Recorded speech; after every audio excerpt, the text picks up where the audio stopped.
വിശുദ്ധ കുരിശിന്റെ അടയാളത്താൽ ഞങ്ങളുടെ ശത്രുക്കളിൽ നിന്ന് ഞങ്ങളെ രക്ഷിക്കണമേ. ഞങ്ങളുടെ തമ്പുരാനെ, പിതാവിന്റെയും പുത്രന്റെയും പരിശുദ്ധാത്മാവിന്റെയും നാമത്തിൽ ആമേൻ. സങ്കീർത്തനം 103 ദാവീദിന്റെ ഹൃദയത്തിൽ നിന്നുള്ള ഒരു സ്തുതിഗാനമാണ്. ദൈവത്തിന്റെ കരുണയും ക്ഷമയും മഹത്വവും സ്മരിച്ച് ആത്മാവിനെ ദൈവത്തെ സ്തുതിക്കാൻ ഉണർത്തുകയാണ് ഈ സങ്കീർത്തനം. ദൈവം പാപങ്ങൾ ക്ഷമിക്കുന്നവനും രോഗങ്ങൾ സുഖപ്പെടുത്തുന്നവനും ദയയും ദീർഘക്ഷമയും നിറഞ്ഞവനുമാണ്. കിഴക്കും പടിഞ്ഞാറും തമ്മിലുള്ളത്ര അകലത്തിൽ നമ്മുടെ പാപങ്ങളെ അവിടുന്ന് നമ്മിൽ നിന്ന് അകറ്റി നിർത്തി. സങ്കീർത്തനം 103:12 തിരുവചനം. 104 സങ്കീർത്തനം ദൈവത്തിന്റെ സൃഷ്ടിയുടെ മഹത്വത്തെ പാടുന്ന ഒരു സ്തുതിഗാനമാണ്.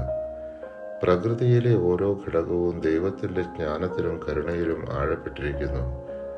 ആകാശം, ഭൂമി, ജലസ്രോതസ്സുകൾ, മേഘങ്ങൾ, മൃഗങ്ങൾ, മനുഷ്യൻ സകലവും ദൈവത്തിന്റെ കൈപ്പണിയാണ്.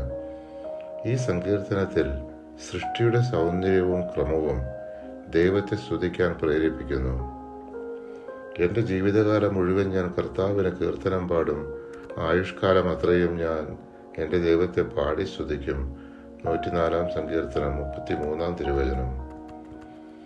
സങ്കീർത്തനം 105 ദൈവത്തിന്റെ വിശ്വസ്തതയും അത്ഭുത പ്രവൃത്തികളും സ്മരിക്കുന്ന ഒരു ചരിത്ര സങ്കീർത്തനമാണ്.